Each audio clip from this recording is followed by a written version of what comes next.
राम राम राम हरे हरे, हरे कृष्ण कृष्ण कृष्ण हरे हरे, हरे राम राम राम हरे हरे, हरे कृष्ण कृष्ण कृष्ण हरे हरे। ओम श्री परमात्मने नमः। श्री संत चरण कमलेभ्यो नमः, महात्मभ्यो नमः, सर्वेभ्यो नमो नमः।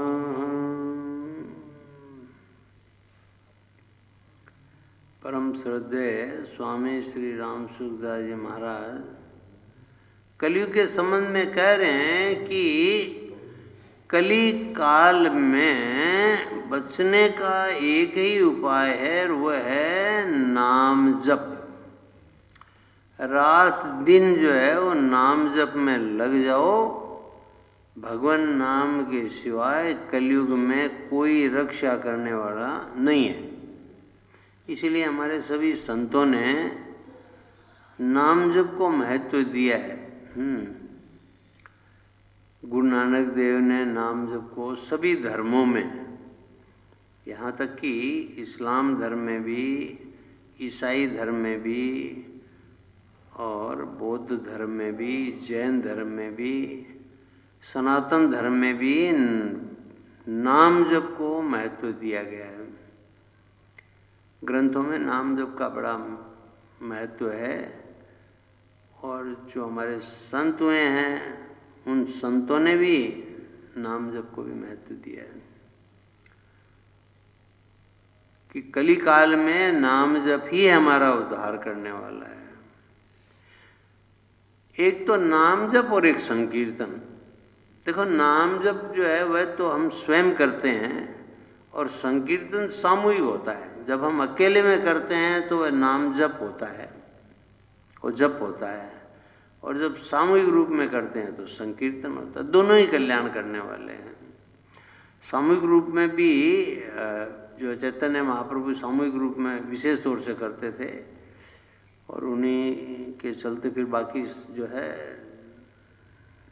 अनुयायी हैं वह सब भी वैसे कर रहे हैं।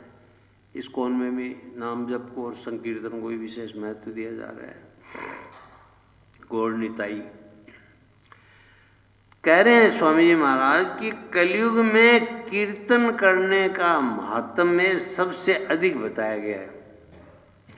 कलयुग में केवल भगवान के कीर्तन से उद्धार हो जाता है। कलो तद्धरिक कीर्तनात्, श्रीमद् भागवत के 12वें स्कंद के 3रे अध्याय के 51वें और 52वें श्लोक में, 50, 51, 52, ये जो 3 श्लोक हैं, इन 3 श्लोकों में सुखदेव मुनि ने राजा परीक्षित को कहा है कि हे राजन, अब तुम्हारे मृत्यु का समय निकट आ गया है, इसलिए अब तुम जो है भगवान को अपने हृदय में बिठा लो और भगवान का स्मरण करते रहो। मृत्यु का समय निकट आ रहा है। मैंने तेरी श्रीमद् भागवत सुना दी तुमको पूरी। अब जो है तक्षक नाग आएगा, तुम्हें डसेगा, तो तुम जो है अब भगवान में स्थित हो जाओ, और ऐसा तुम करोगे तो तुम निश्चित रूप से भगवान को ही प्राप्त करोगे। और फिर उसमें यह भी कहा है कि जो कोई भी जिसकी मृत्यु नजदीक हो, आसन्न हो, तो वह अगर भगवान का नाम लेता है, भगवान का स्मरण करता है, तो उसको परमात्मा की प्राप्ति हो जाएगी।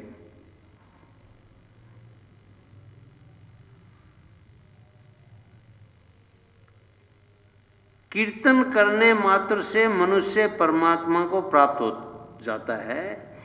कीर्तना देव कृष्ण से मुक्त संगय परम व्रजेत, 51वें में आया है, और वो 52वें में था, कलो तद्रि कीर्तनात्, कि कलयुग में कीर्तन जो है करने मात्र से हमारा कल्याण हो जाता है। ऐसे भी गीता जी में आया ही है, कल पढ़ाई है आपने कि अंत काल में भी, कल या परसों पढ़ा है, कल आया था, इसलिए तुम सब समय भगवान का स्मरण करता रहे।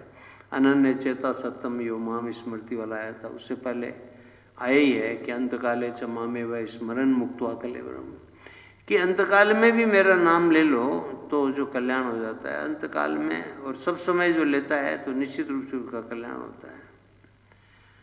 तो स्वामी जी कहते हैं भगवान नाम का जप और कीर्तन दोनों कलयुग से रक्षा करके उद्धार करने वाले हैं। कली काल में हमारी रक्षा हो जाएगी। इस भयंकर कलयुग से बचना चाहते हो तो हरदम हे नाथ, हे मेरे नाथ पुकारते रहो। देखो अब इसमें एक अंतर है। अंतर क्या है कि हम जो नाम लेते हैं वह नाम लेना स्वामी जी कहते हैं वह साधारण नहीं है, उसको पुकार के रूप में मानना चाहिए। एक तो जैसे हम बिना भाव के क्रिया के रूप में ही नाम लेते हैं, और एक जो है हम भाव से लेते हैं, उन दोनों में बड़ा अंतर है। जो कल एक श्लोक बताया था कि राम नाम नर केसरी कनक कशिपु कलिकाल, कि राम नाम जो है वो नृसिंह भगवान के समान है, और कलिकाल में वह हिरण्यकश्यप का वध करने वाला है। और प्रहलाद जी ने जब भगवान का नाम लिया तो हिरण्यकश्यप का वध हुआ और उनका उद्धार हो गया।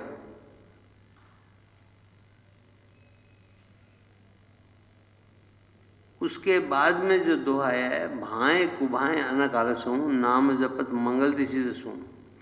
और फिर तुलसीदास जी जो बात कहते हैं अपनी दोहावली में कि बिगड़ी जन्म अनेक की, सुधरे अभी आज, होई राम को नाम जपू, तुलसी तजी कुसमाज। कि अगर हम कुसमाज को छोड़ करके, कुसंग को छोड़ करके, विकारों को छोड़ करके अगर भगवान का होकर के भगवान का नाम लेते हैं तो अनेक जन्मों की बिगड़ी हुई आज और अभी सुधर सकती है। तो स्वामी जी अंतर ये कर रहे हैं कि हम नाम लेते हैं उससे कल्याण तो होगा, भावें कुभाएं अनक आलसों, नाम जपत मंगल दिशि दसों। नाम जपने से मंगल होगा हमारा, लेकिन अगर हमें शीघ्र मंगल करना है अपना, या निश्चित रूप से मंगल करना ही है, या हम असाधन अगर न करें, कुसमाज का त्याग करके नाम जप करें, तो उसका विशेष प्रभाव होगा। यानी साधन के साथ साथ असाधन अगर होता रहेगा, प्रपंच भी चलता रहेगा संसार का, और इधर नाम जप भी कर रहे हैं, तब उसका विशेष प्रभाव नहीं होगा। मंगल तो होगा, यानी लाभ तो होगा, पुण्य की प्राप्ति होगी, लेकिन जो असाधन कर रहे हैं तो असाधन भी हमें जो है पापों की तरफ ले जाएगा। तो पाप और पुण्य चलते रहेंगे। आ ब्रह्म भुवना लोका पुनरावर्तिनो अर्जुन है, मामू पेते तू कौन थे पुनर्जन्म न विद्यते। आज ही पढ़ा है हमने कि ब्रह्मा का लोक तक वहाँ से लौट के आना पड़ेगा, कितना ही पुण्य हो जाओ लौट के आना पड़ेगा, है ना। क्यों? क्योंकि पाप भी भुगतने हैं हमें। लेकिन मामू पेते तो कौन थे पुनर्जन्म न विद्यते, जो मुझे प्राप्त हो गया है वह फिर वापस नहीं आएगा। तो भगवान को प्राप्त करने के लिए नाम जप को पुकार की तरह लेना पड़ेगा। आपको मन में ये भाव रखना पड़ेगा कि एक हरेर नाम, हरेर नाम, हरेर नामेव केवलम कलो नास्तेव नास्तेव नास्तेव गति अन्यथा। कि इस कलयुग में एक भगवान के नाम के सिवा और कोई रास्ता नहीं है। ऐसा मान करके इसको पुकार की तरह लो। भाई द्रौपदी ने भी तो कहा, हे कृष्ण, हे ब्रजवासिन, हे द्वारकावासिन, हे गोविंद, हे केशव, ऐसे ही तो पुकारा है ना। द्रौपदी ने ऐसे पुकारा तो वह नाम जब क्या हो गया, वह पुकार हो गया, उसमें व्याकुलता आ गई, उसमें लगन आ गई, उसमें मुमुक्षा आ गई, उसमें अपना कल्याण की जो है कामना आ गई। हे नाथ, आप मेरा उद्धार करो, आप मेरा कल्याण करो। ऐसे हमारे मन में बेचैनी होनी चाहिए कि हे नाथ, मेरा कल्याण करो आप। ये घोर कलिकाल है, इस घोर कलिकाल में मैं फिर जो है वापस नहीं आना चाहता। मैं बड़ी भूल की जो मैं दुनिया में आया, मूल भी खोया और ब्याज भी गंवाया। दुनिया में मुझको ना भेजना दोबारा, कहीं छूट जाए ना दामन तुम्हारा। बाके बिहारी मुझको देना सहारा, कहीं छूट जाए ना दामन तुम्हारा। तो ये है, कहने का मतलब है, इस भयंकर कलयुग से बचना चाहते हो तो हरदम हे नाथ, हे मेरे नाथ पुकारते रहो। पुकार की तरह नाम जप लो। सिर्फ नाम जप लो नहीं, ले हो ठीक है, अच्छी बात है, मंगल होगा, लेकिन पुकार की तरह लेंगे तो तत्काल इससे लाभ होगा, या हमें आवागमन मुक्ति मिल जाएगी, जीवन मुक्ति मिल जाएगी। और तजी कुसमाज, बिगड़ी जन्म अनेकी, सुधरे अब ही आज। होई राम को नाम जपो, राम का होकर के नाम का नाम लो, भगवान का होकर भगवान का नाम लो। तजी कुसमाज, कुसमाज को छोड़ करके, असाधन को छोड़ करके, कुप्रवृत्ति को छोड़ करके, तब जाकर के काम हो जाएगा। तो स्वामी जी कहते हैं कि कलयुग से बचने के लिए हम भगवान के हैं, इस प्रकार भगवान की शरण हो जाओ। मैंने बता रहे हैं कि कैसे हमारा कल्याण हो सकता है, उद्धार हो सकता है। भगवान की शरण हो जाओ। जो भगवान के चरणों के शरण हो गया, उसका कलयुग कुछ नहीं बिगाड़ सकता।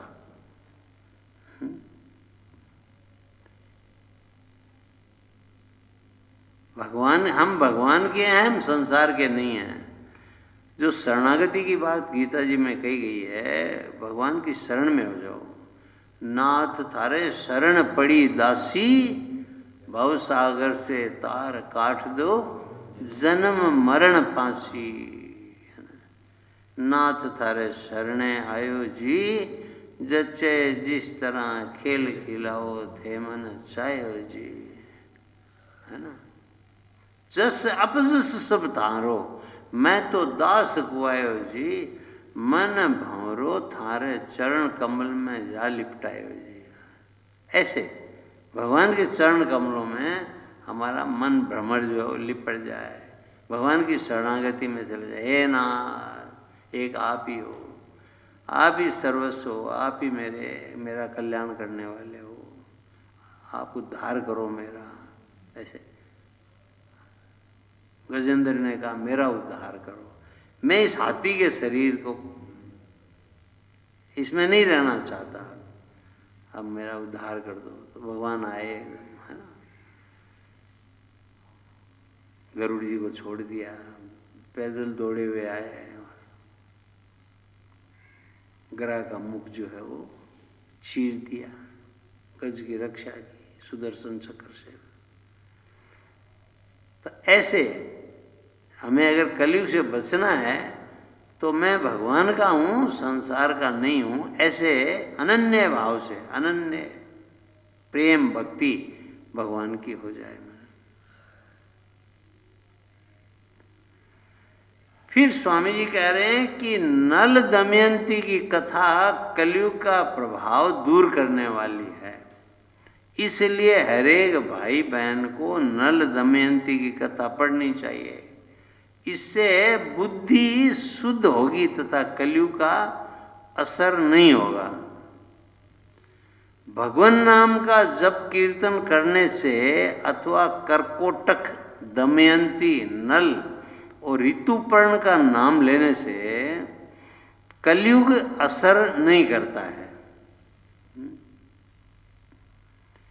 यानी नल और दमयंती जो है, वो दमयंती तो विदर्भ देश की थी, मध्य प्रदेश, महाराष्ट्र जो है विदर्भ देश कहा जाता है, तो महाराष्ट्र की थी। और जो नल हैं वो थे ग्वालियर के आसपास के, अयोध्या के आसपास और ग्वालियर के आसपास उस जो है भूभाग के थे नल जो हैं। और दोनों एक दूसरे से प्रेम करते थे।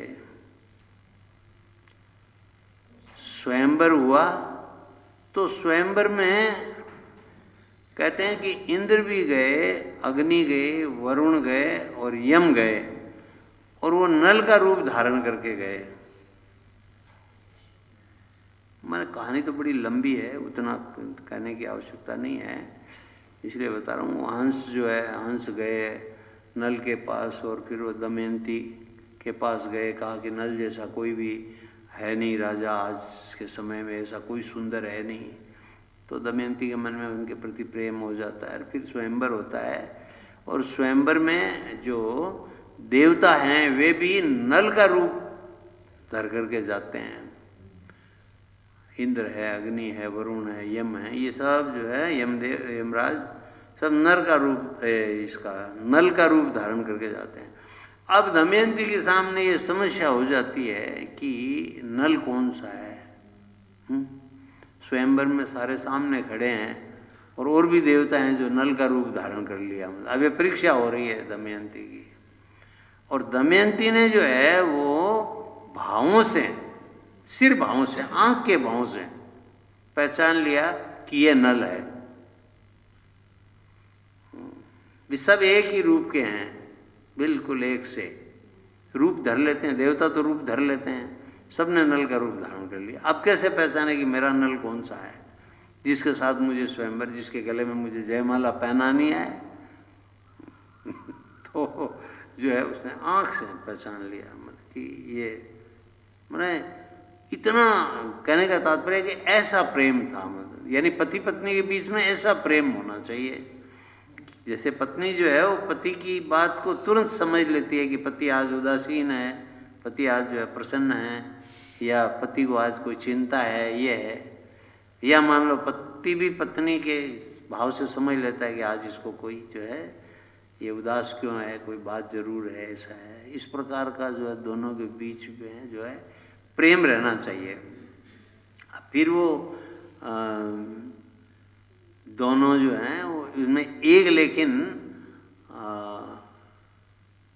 कुव्यसन था नल में, और वो व्यसन था जुआ।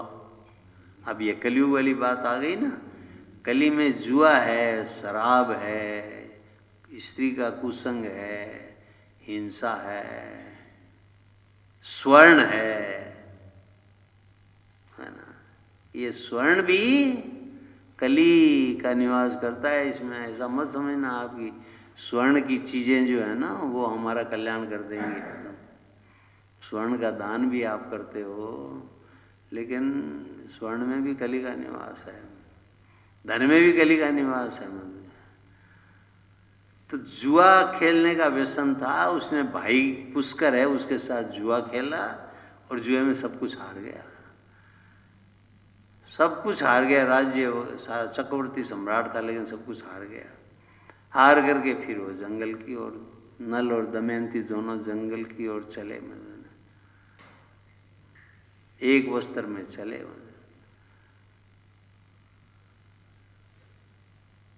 और उसमें भी देवयोग से ये हुआ कि जो नल है उस नल का वस्त्र जो है वो उड़ गया, उसके पास एक भी वस्त्र नहीं रहा। दोनों घूम रहे हैं दोनों एक जगह सोए हैं। नल सोच रहा है कि ये दमयंती मेरे साथ इसने क्या बुरा किया था। तो वह सोई हुई स्थिति में दमयंती की आधी साड़ी फाड़ लेता है। फाड़ करके स्वयं उसे अपना शरीर ढक लेता है और दमयंती को ऐसे ही छोड़ करके चल देता है। आगे बढ़ जाता है, घोर जंगल में चला जाता है। दमयंती उठती है, फिर रोती है, इधर उधर व्याकुल होती है, देखती है, नहीं दिखाई देता है। घूमते घामते हुए फिर अपने पिता के पास विदर्भ में आ जाती है। इधर नल जो है वो कहते हैं कि जाकर के एक ऋतुपर्ण राजा है, उन ऋतुपर्ण राजा के यहाँ जो है वह सारथी का काम मिलता है उसे। घोड़ों की अश्वशाला जो है, अश्वशाला का काम मिलता है, घोड़ों की देखभाल करना और करना, वहाँ उसका काम मिलता है। अब पिता जो है, और इधर बीच में कहते हैं कि जो एक कर्कोटक नाग है वह डस लेता है नल को, और वह डस लेने से नल है वो काला पड़ जाता है, एकदम भयंकर काला हो जाता है। वो पहचानने में नहीं आता है कि यह नल है। अब ऋतुपर्ण के यहाँ वो रह रहा है।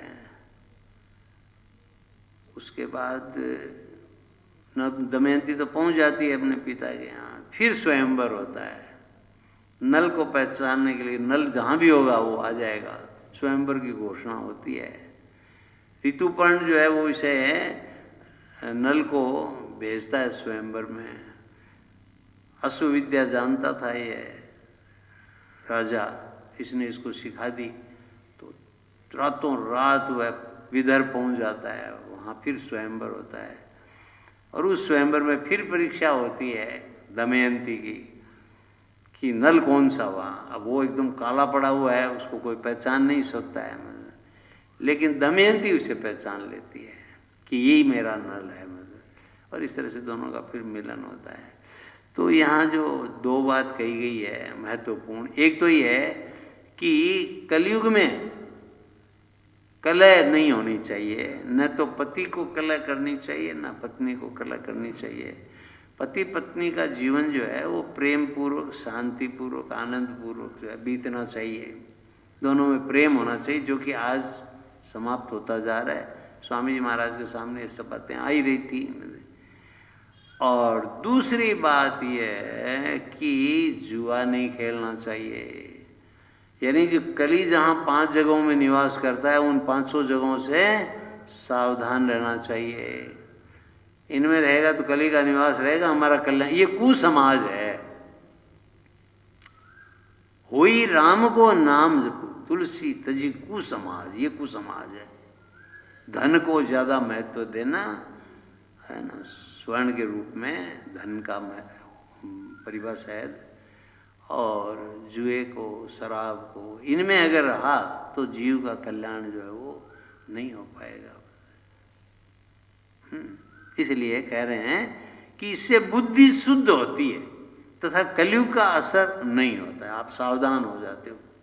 इसीलिए संतों का जो वीतरागी संत है ना, वो ये सब बार बार कहते हैं कि इन चीज़ों से आप जो है सावधान रहो। आप ये समझते हो इनसे कल्याण हो जाएगा, हमारे पास इतना धन है उससे कल्याण हो जाएगा। धन से कल्याण नहीं होगा।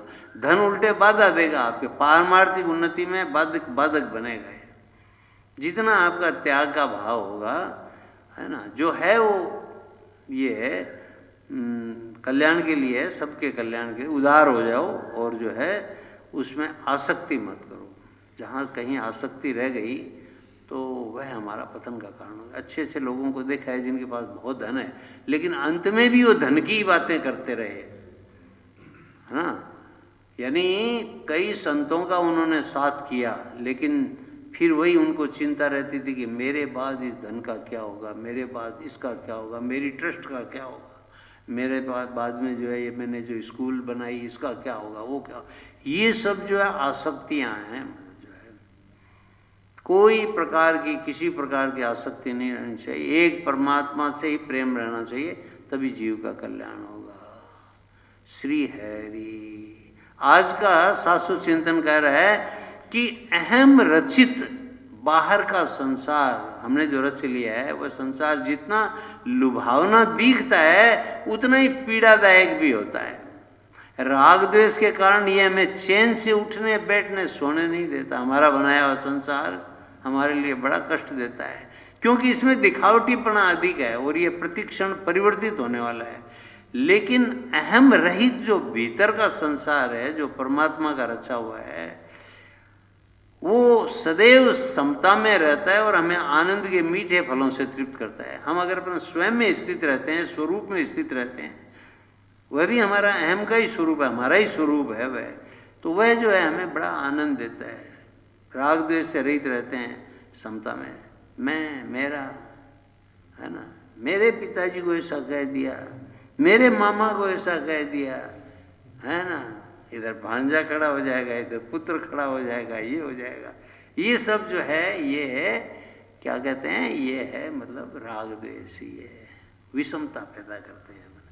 सब अपने हैं, कोई दूसरा नहीं है। प्यार से समझा दो, किसी ने कोई गलती की है तो प्यार, ये सब हमारे दृष्टि में एक ही है। हमारी दृष्टि में मामा भी वैसा ही है, भांजा भी वही है, पुजारी जी भी वैसे ही है, पुत्र भी वैसा ही है, और भी वैसा ही है। सब जो है हमारे अपने हैं, कोई पराया नहीं है, कोई और नहीं, कोई गैर नहीं।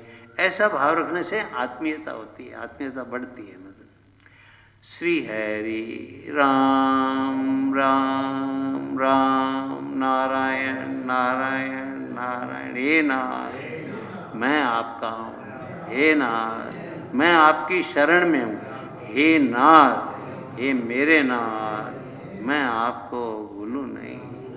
हरि ओम तत्सत।